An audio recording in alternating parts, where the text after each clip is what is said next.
qu'est-ce que je deviendrai? Et qu'est-ce que vous voulez que je fasse? Je me trouve bien éloigné de tout ce que j'avais prévu.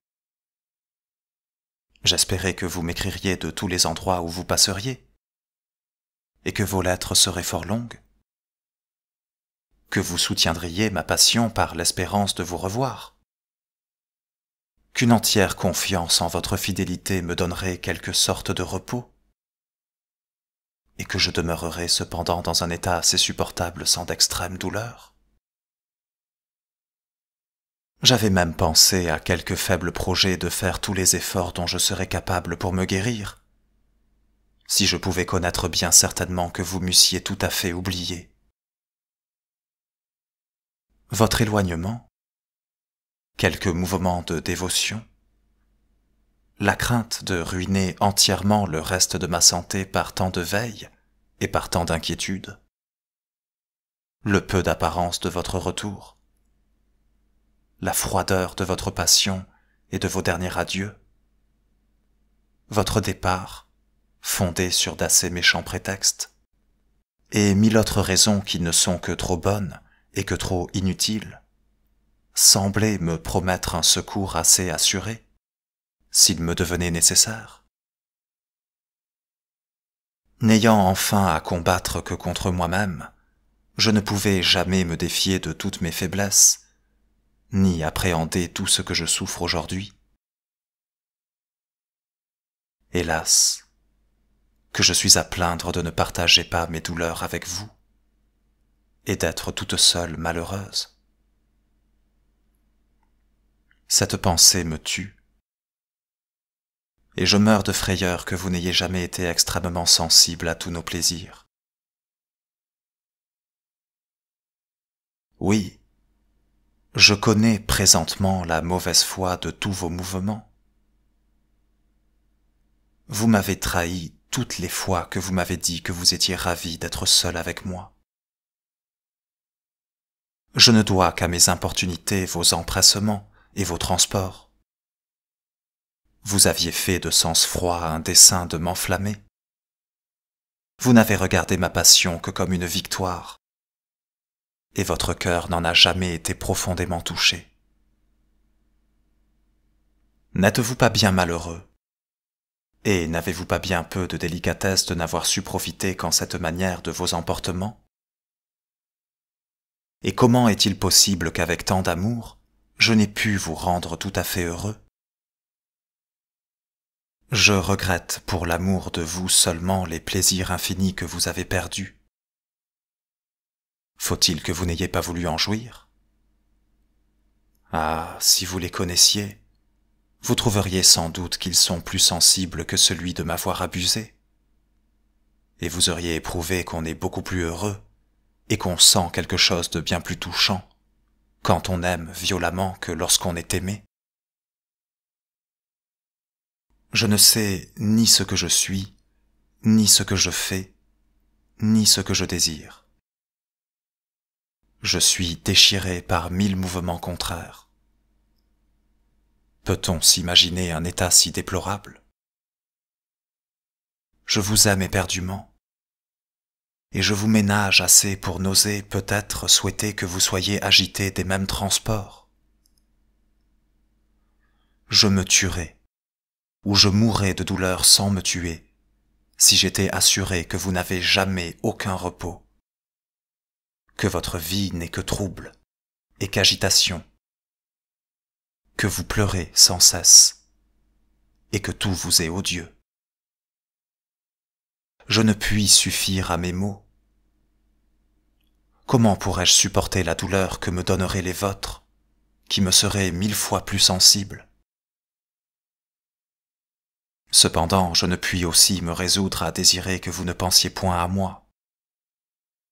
Et à vous parler sincèrement, je suis jalouse avec fureur de tout ce qui vous donne de la joie, et qui touche votre cœur, et votre goût en France.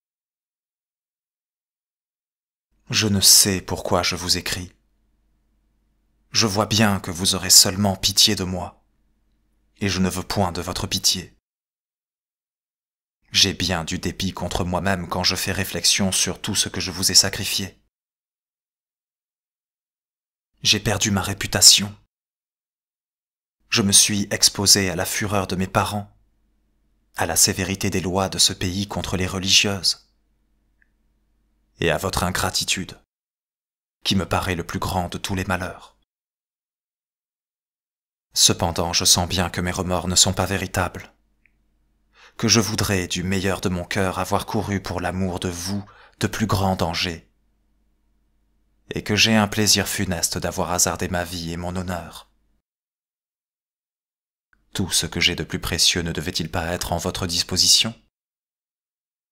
Et ne dois-je pas être bien aise de l'avoir employé comme j'ai fait?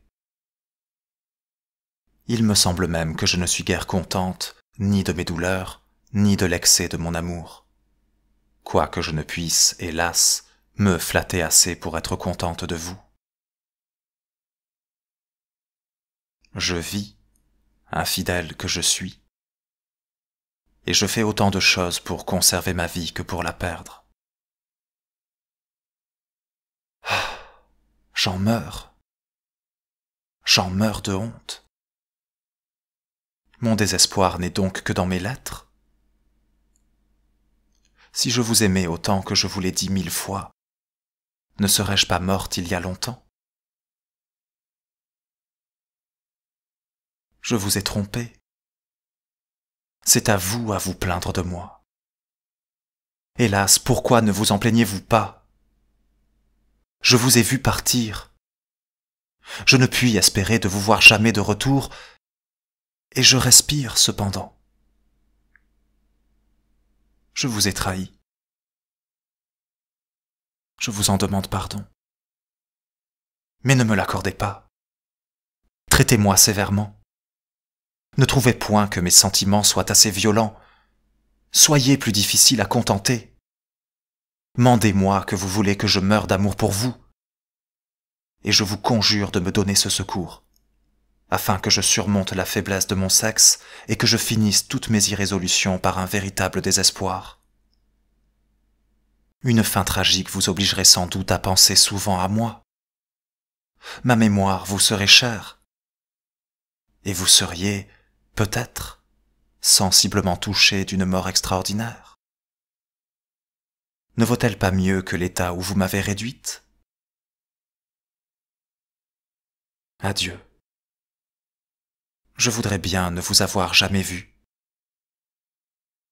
Ah, je sens vivement la fausseté de ce sentiment, et je connais dans le moment que je vous écris que j'aime bien mieux être malheureuse en vous aimant que de ne vous avoir jamais vu.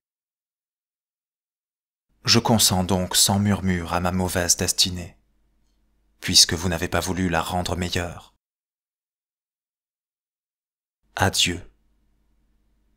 Promettez-moi de me regretter tendrement si je meurs de douleur, et qu'au moins la violence de ma passion vous donne du dégoût et de l'éloignement pour toute chose.